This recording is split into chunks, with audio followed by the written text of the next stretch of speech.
بسم الله الرحمن الرحيم. اللهم صل وسلم على رسول الله وعلى آله وصحبه أجمعين.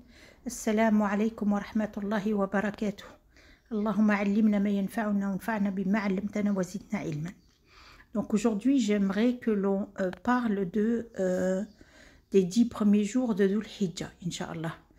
Là aujourd'hui on finit le mois Dhul Qa'da qui est un mois sacré. Et demain, Inch'Allah, bi'idnillah, on commence le mois Dhul Hijjah qui est aussi un mois sacré. Le mois Dhul Hijjah, c'est le dernier mois de l'année Hijjah. Hein? C'est le dernier mois, c'est le 12e mois de l'année. C'est un grand mois puisqu'il est sacré déjà, il fait partie des 4 mois sacrés de l'année. Et c'est le mois dans lequel a lieu le grand pèlerinage. Shahrul Hajj, on l'appelle aussi le mois du pèlerinage. Donc, Shahrul Eid aussi, hein, c'est le mois où va avoir lieu le deuxième Eid, la deuxième fête des musulmans, Inch'Allah. Donc, Allah Azza wa Jal dans le Coran, il nous dit, dans Surat Al-Fajr, wal Fajr wa layalin ashr. Donc, Allah jure par les 10 premiers jours du mois de Dhul Hijjah. Les jours commencent, on sait que le jour commence à partir de Fajr jusqu'à Al-Maghrib. Le prophète alayhi salatu wassalam, il nous dit que les 10 premiers jours de Dhul Hijjah, c'est les meilleurs jours de l'année. Subhanallah. Donc on a les 10 meilleures nuits de l'année, qui sont les 10 derniers jours de Ramadan. Et on a les 10 premiers jours, les 10 meilleurs jours de l'année, qui sont les 10 premiers jours de Dhul Hijjah. Donc, dans ce mois-ci, qu'est-ce qui va se passer? Il va y avoir le Hajj. Le Hajj commence à partir du 8e jour de Dhul Hijjah. Donc, le 8e jour, tous les pèlerins se mettent en état d'ihram à leur lieu, donc là où ils se trouvent, ils n'ont pas besoin d'aller au miqat. Pour ceux qui font tamattu' bien sûr, hein, ils se mettent en état d'ihram dans leur résidence, donc hôtel ou bien la résidence à Azizia ou leur appartement, ou peu importe, et ils vont vers Mina. On l'appelle Yawm al-Tarwiyah, puisque à l'époque du prophète ils abreuvaient les pèlerins. Il faisait très très chaud évidemment, et donc on leur donnait à boire. On abreuvait les pèlerins, les hujjaj. Donc ils quittent Mecca pour aller à Mina. Mina, c'est une terre qu'a choisi Allah Azza wa Jal uniquement pour la période du Hajj. Donc cette terre, elle vit 5 jours dans l'année. Jusqu'à nos jours, c'est comme ça, subhanallah. Donc, quand les pèlerins arrivent à Mina, il ne se passe rien le 8e jour. C'est juste, ils y vont, ils s'installent, ils prennent leurs repères, ils essayent de repérer les entrées, les sorties,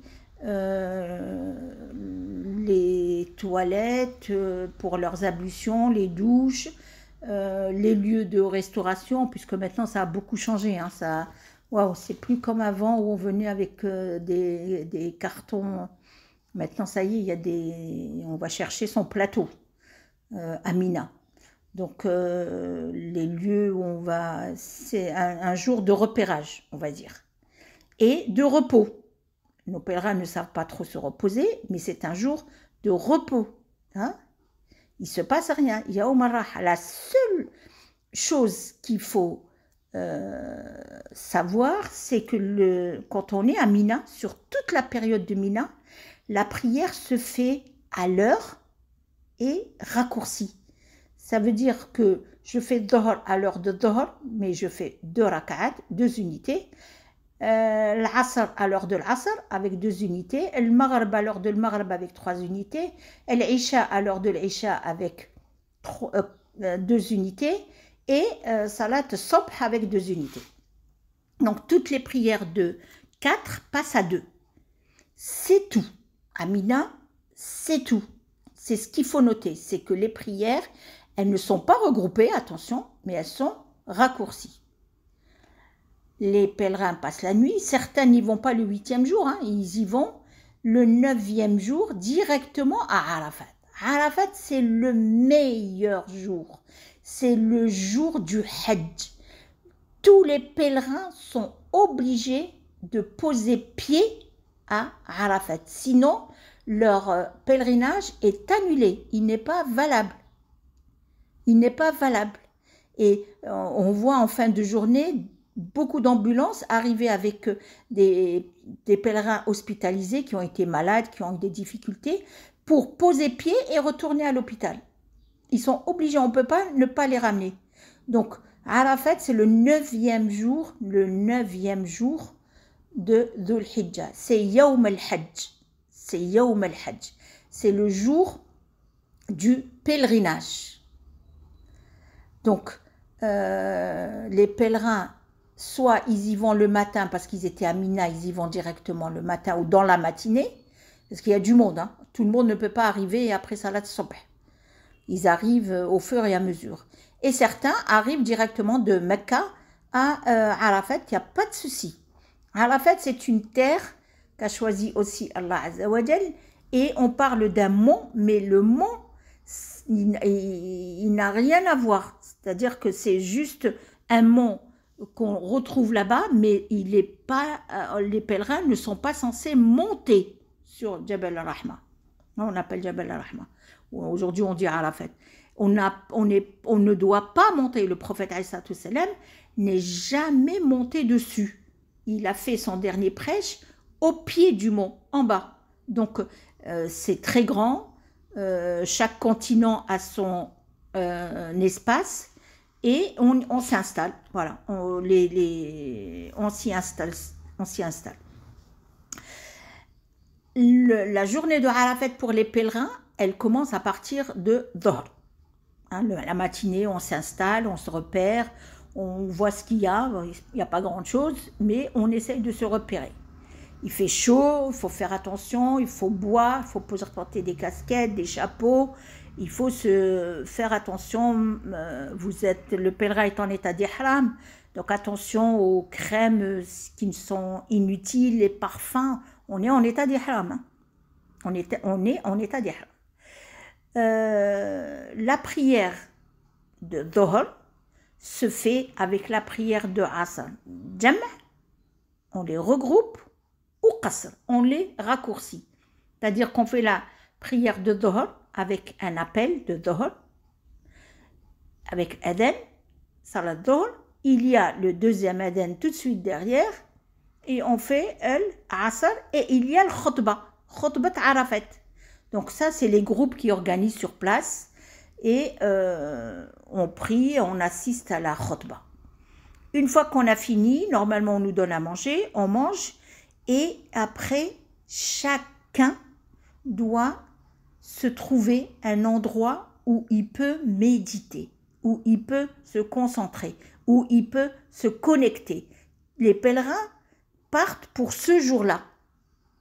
Ils partent pour ce jour-là. Personne ne peut remplacer l'autre, on ne peut pas le faire à la place de l'autre. On est obligé d'y aller. C'est le jour de la connexion avec Allah Azza wa Jal. C'est le jour du dua. Ad-dua, thumma ad-dua. Même certains savants disent le dua passe avant la lecture, passe avant la lecture du Coran évidemment, tellement c'est important. Le dua principal qui est récité par les pèlerins, c'est Rabbana atina, Allahumma innaka afawun tuhibbul afwa fa'fu anna. Innaka afawun tuhibbul afwa fa'fu anna. Et on sort tout ce qu'il y a dans son cœur. On part à Arafat avec un état serein, avec un état joyeux, avec un état apaisé. On n'est pas stressé, on n'est pas angoissé, on est heureux, on est content de pouvoir être sur place. Donc, faites des doigts pour vous, commencez par vous, les pèlerins, faites des doigts pour vous, faites pour vos enfants, vos familles, vos parents, élargissez après les tontons, les tatas, les grands-mères, les cousins, et on élargit jusqu'à arriver aux voisins, aux amis, et on n'oublie pas, bien sûr, Gaza. On n'oublie pas Gaza. Nous sommes responsables, ne serait-ce que par le dua. Et on fait ça jusqu'à le Maghreb. Il faut savoir que Allah Azza wa Jal, le jour de Arafat, il descend au ciel de la terre. Et les pèlerins le ressentent. Ceux qui sont concentrés le ressentent. Il se passe quelque chose. Il y a une forte connexion.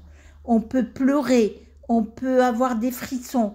Ma'lish, c'est le but. C'est le but. Dua mustajab. Dua mustajab. Celui qui part avec une intention sincère, son hajj est pour Allah. Tout est pour Allah, son adoration elle est pour Allah. Il peut revenir de son hajj comme un nouveau-né. Comme un nouveau-né. Wallah, yatabaha. Il en est fier de ses pèlerins. Il appelle les anges, il leur dit, venez voir mes pèlerins. Venez voir mes pèlerins, mes serviteurs sont venus pour moi. Ils n'ont associé personne à moi. Donc c'est le jour de Tawhid, c'est le jour de l'unicité d'Allah Azza wa Jal. On renouvelle son repenti, on se repentit à Allah Azza wa Jal. Insan يجدد النية مع الله عز وجل. يتوب توبة نصوحة يندم. Donc il se repentit, il regrette son passé et il regrette afin de ne pas vouloir, de ne plus avoir envie de revenir sur ses désobéissances. Et bien sûr en demandant de l'aide à Allah, parce que ça ne se fait pas en claquant les doigts, hein. C'est pas vrai.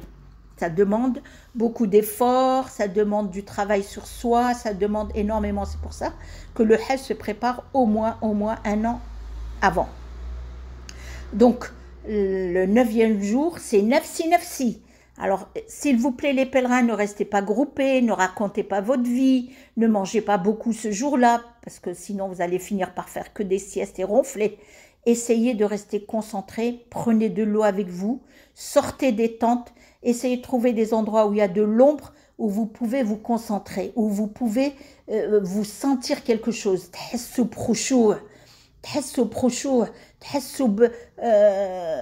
Une connexion rabbaniya, une connexion avec son Seigneur qui est unique dans votre vie. Vous allez sortir de ce jour épuisé, fatigué, parce que ça demande beaucoup d'efforts, même si on ne fait pas un marathon, on est assis, mais à l'intérieur, il se passe tellement de choses qu'on est épuisé. On peut transpirer, on peut... Subhanallah, chacun le vit à sa manière et selon comment il a préparé. Parce que ça se prépare un hajj. Hein. Donc, s'il a préparé ses doigts, il a préparé sa connexion, il est sorti de dunya, il a coupé son téléphone, il est... Masha'Allah. Celui qui va faire ses doigts et le téléphone est entre ses mains, il enregistre son doigt, smhouli, mais voilà, vous devinez la suite. Non, on ne peut pas faire ça. Donc, c'est pas possible. Voilà, donc on se met à fond ce jour-là jusqu'à le Maghreb. Le Maghreb, ça y est. Allah Azza wa Jal, il remonte, il n'y a plus rien, tout est fini, donc ça ne sert à rien de continuer. Les pèlerins vont aller à Muzdalifa, je vais le faire vite fait parce que je reviendrai sur le sujet, Inch'Allah. Ils iront passer la nuit à Muzdalifa. En allant à Muzdalifa, ils vont faire le Maghreb ou l'Isha. Le Maghreb et l'Isha ne se font pas à Arafat, se font à Mina. Bien sûr, les 2 prières vont être groupées. On fait le Maghreb 3 unités, l'Isha 2 unités et l'autre 1 unité. Et après, chacun essaye de trouver où il peut s'allonger. Il n'y a pas beaucoup de place, il y a beaucoup de monde. On est à la pleine lune, donc il n'y a pas de tente, il n'y a pas de toit, il n'y a pas de bâtiment, il n'y a rien. On est à même le sol. Bon, aujourd'hui, ça a changé. On a des tapis, on a des matelas. Les gens partent avec beaucoup de luxe. J'ai vu ça sur les groupes. Mon Dieu, c'est catastrophique. Mais bon, chacun a fait comme il l'a compris et comme il l'a préparé. Mais le but, c'est d'aller dormir à même le sol. Hein. C'est comme le jour de notre tombe. On ne va pas nous mettre une couverture ni un un matelas Decathlon, ni Amazon, ni rien du tout. Il n'y a rien. Et les hommes surtout, s'il vous plaît, vous êtes encore en état d'ihram, ne vous couvrez pas la tête. Ça fait partie des interdictions. On voit beaucoup d'hommes se couvrir la tête, ils sont fatigués et il y a du bruit, donc ils veulent, mais on ne se couvre pas la tête. La femme, alhamdoulilah, masha'Allah, elle n'a aucune interdiction au niveau vestimentaire. Et vous restez au moins la moitié de la nuit pour ceux qui sont malades et fatigués, personnes âgées. Sinon, on y reste jusqu'au matin. On fait salat al-subh à Muzdalifa avec la sunna, bien sûr, Fajr et Subh. Et après, on se dirige vers Mina.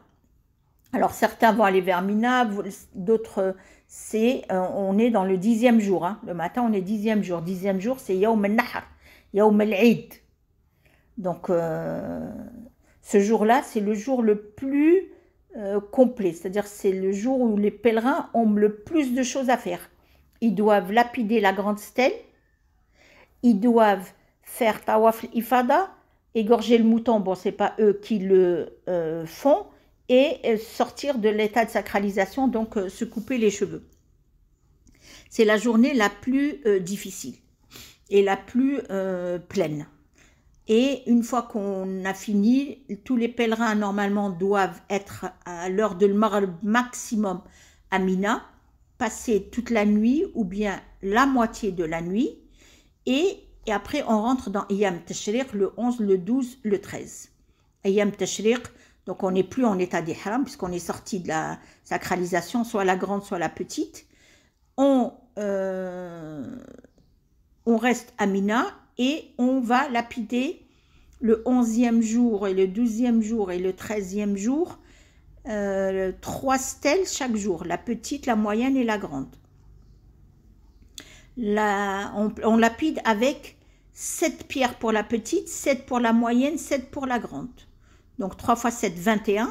Ça veut dire qu'il me faut 21 cailloux pour le 11, 21 cailloux pour le 12 et 21 cailloux pour le 13. Allah Azza wa Jal a toléré pour ceux qui veulent rentrer le 12e jour, la haraj, ils peuvent faire que le 11 et le 12 de Ayyam Tashriq. La différence entre ceux qui font le 11 et le 11-12 et ceux qui font 11-12-13, c'est uniquement at-taqwa, la piété, donc leur état de piété. Et le Hajj est fini. Maintenant, on va parler des pèlerins qui ne partent pas, qui sont ici. Pour eux aussi, les 10 jours sont très, très, très importants. Donc, c'est les non-pèlerins, donc tous les musulmans qui ne vont pas, et les croyants qui ne vont pas au pèlerinage, ils peuvent jeûner à partir de demain, qui est le premier jour, jusqu'à Yawm Arafat, pour ceux qui veulent. Ce n'est pas une obligation. Pour ceux qui veulent, ils jeûnent. Ceux qui ne peuvent pas, ils travaillent, ils ont des difficultés, problèmes de santé, ils ne peuvent pas, voilà, ils ont un problème avec le jeûne, ils essayent de jeûner au moins Yawm Arafat. Le prophète, alayhi salatu wassalam, il nous dit, celui qui jeûne Yawm Arafat, Allah Azza wa Jal lui pardonne 2 années, l'année passée, donc précédente, et l'année à venir. C'est le seul jeûne où Allah Azza wa Jal pardonne 2 jours. 2 jours. Pardonne 2 années, pardon. L'année passée et l'année à venir. Donc il est important.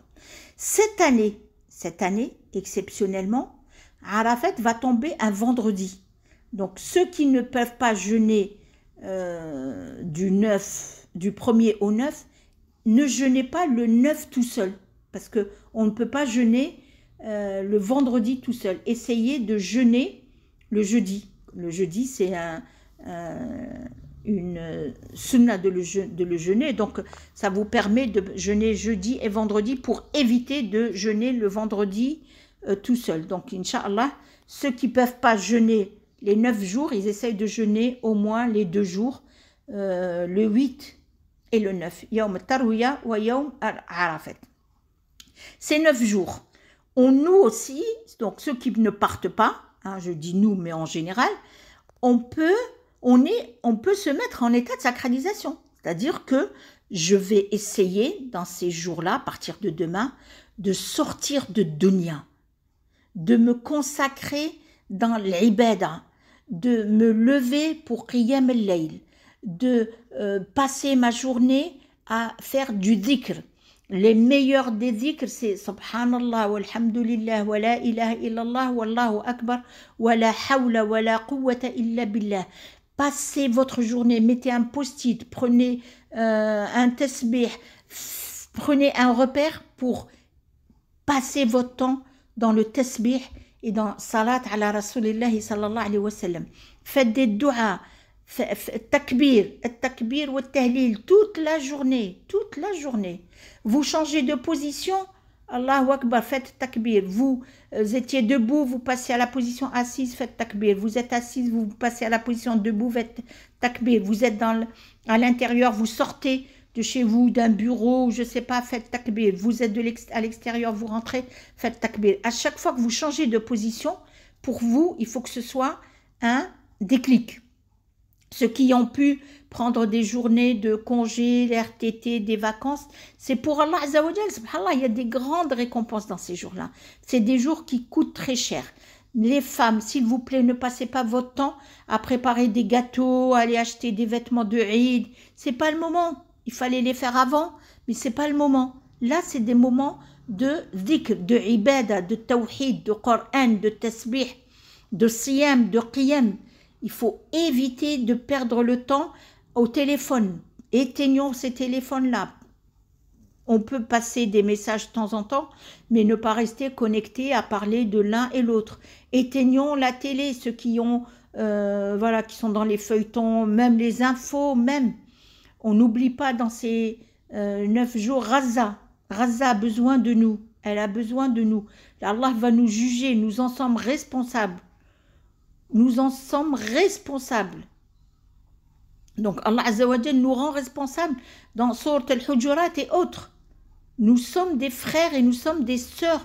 Du moment où on a dit La ilaha illallah, Muhammad Rasulullah, ça y est. On a une alliance entre nous. Donc il faut qu'on reste armé, il faut qu'on reste dans le tawhid, il faut qu'on se repentisse, qu'on regrette, qu'on demande le pardon à Allah.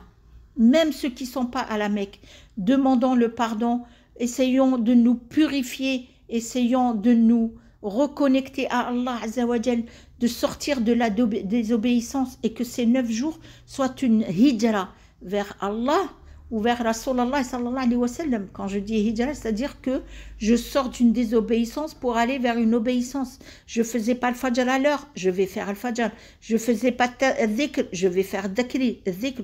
Je lisais pas le Coran, je vais lire le Coran. Je regardais des feuilletons, je vais décider après de ne plus regarder, et ainsi de suite. Sortir de la désobéissance. Wallahi, le pire dans la vie d'un musulman et d'un croyant, c'est d'avoir le châtiment d'Allah, c'est d'avoir la colère d'Allah. Nous, on veut rida Allah, nous, on veut l'agrément d'Allah. On veut que Allah nous agrée, que Allah nous compte parmi ces bons croyants, ces bons musulmans, que l'on augmente notre amour pour lui et qu'on arrête de courir vers cette dunya qui nous a pris toute notre vie, et à la fin, on se rend compte que finalement, il n'y a rien. On n'aura que ce que voudra Allah. On n'ira que là où voudra Allah. On n'obtiendra que ce que a décidé Allah pour nous. Et notre risque, personne ne nous le prendra. Il nous arrivera par le moyen qu'a décidé Allah Azza wa Jal. Donc, levons-nous la nuit pour faire le qiyam, ne serait-ce que 2 unités, 4 unités. Faisons le fajr, ouvrons nos fenêtres, regardons le ciel. Ce ciel, comment il se lève, subhanallah, sans interrupteur. Admirant cette puissance et ce risque d'Allah Azza wa Jal. C'est magnifique de voir le jour se lever. Et faire le dua, c'est l'heure du risque. C'est l'heure du risque. Dès qu'il y a adhan al-fajr, subhanallah, on entend les oiseaux, on entend les coqs, on entend... Chacun va chercher son risque. Et nous aussi. Donc, on demande à Allah Azza wa Jalla, Allah marzuqni min haythu la ahtasib warzuqni min haythu ahtasib. In kana rizqi fi as-sama'i fa anzilu, wa in kana fi al-ardi fa akhrijhu, wa in kana ba'in fa qarribhu, wa in kana qariban fa yassiru. إن كان قريبا فيبارك لي فيه. Donc on demande la baraka d'Allah Azza wa Jal et qu'Allah nous facilite.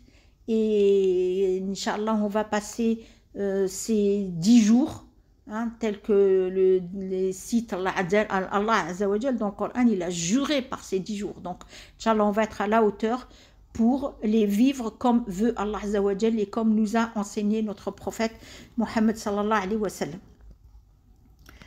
اللهم صل وسلم على رسول الله وعلى آله وصحبه أجمعين. سبحان ربك رب العزة عما يصفون وسلام على المرسلين والحمد لله رب العالمين.